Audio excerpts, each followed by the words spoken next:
Hi guys, my name is Abba and welcome back to my amazing kitchen. In today's video, we will be making this lovely milky and buttery bread.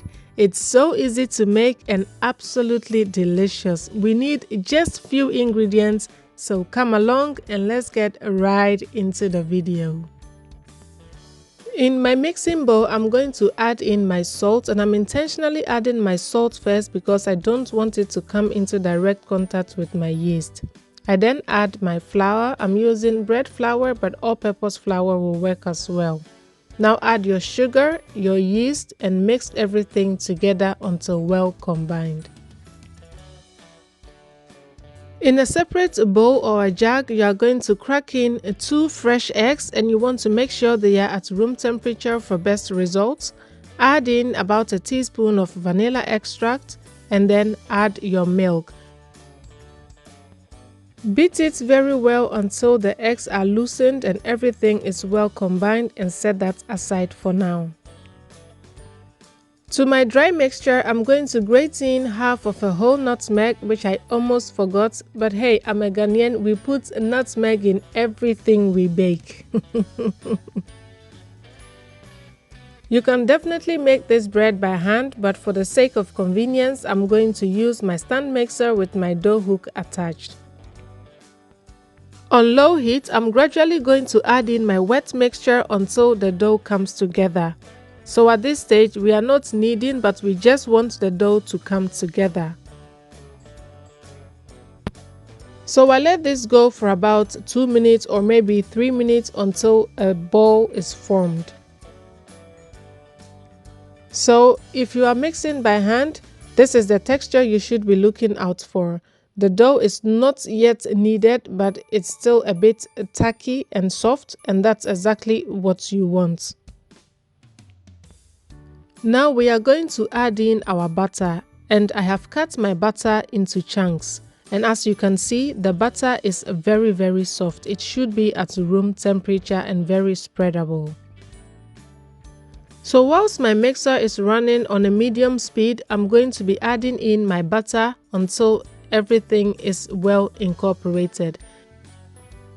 I now increase my speed and allow this to knead for about 6 to 10 minutes. And if you are kneading by hand, you may have to do it for about 20 minutes.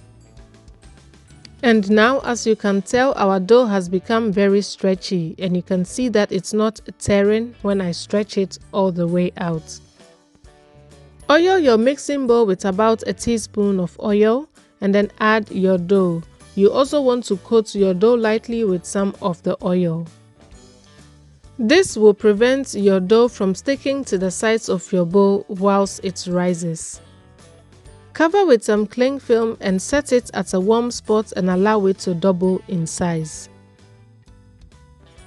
So my dough took about 1 hour to double in size because it was a sunny day, but it may vary depending on your location and how warm it is in your house. Transfer the dough onto your worktop and bring it together and smoothen it out. In the meantime, I have prepared my baking pan by greasing it with some butter, and if you don't have a non-stick, you can also lightly coat it with some flour. To shape my bread, I'm going to divide my dough into 6 equal balls. Now I'm eyeballing this, but if you want to be very precise, you could use a scale. So since I'm using 1 big baking pan and 1 smaller one, I'm going to add 4 balls into the bigger pan and 2 into the smaller one. If you prefer, you can also shape it into a log and have a normal loaf. That will work perfectly too. You can even braid it. It doesn't really matter. The shape is entirely up to you. Now cover again with some cling film and allow this to proof again for the second time for about 30 minutes or just until it is about doubled in size. So at this point, I am already preheating my oven at 160 degrees Celsius, and I'm going to bake this for about 30 to 35 minutes until it is golden brown in color. Mine baked for exactly 30 minutes, but you may want to keep an eye on yours as every oven works differently.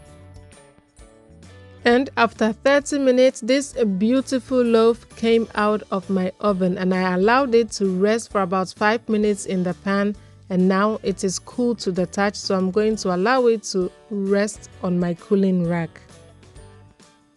Now just look at this beauty. This bread is so well baked. It is buttery, it is soft, it is light, it is pillowy, just like a good and rich dough should be like. I mean, if your bread bounces back like this, you know that you did a very good job, even though I do say so myself. I know you are going to hate me for what I'm about to do next, but whilst my bread is still very warm, well, I'm going to drizzle it with some condensed milk. And oh boy, if you have tried this before, you know that this is so good. Warm bread with condensed milk. Try it and thank me later. You can also just spread it with some butter or with some jam. Anything that you would like to spread this bread with is going to be amazingly delicious. Please kindly give me a thumbs up. Leave me a comment down below. Let me know what you think of the recipe and share this for me. I'm really counting on you. And if you have not yet subscribed, please do subscribe and join the Amazing family today. And to the Amazing family, I want to say a very big thank you to you. So until I come your way next time with another amazingly delicious recipe, please bake this bread with lots of love and see it radiate through the hearts of your family. Thank you so much for watching, guys, and see you in my next video. Bye!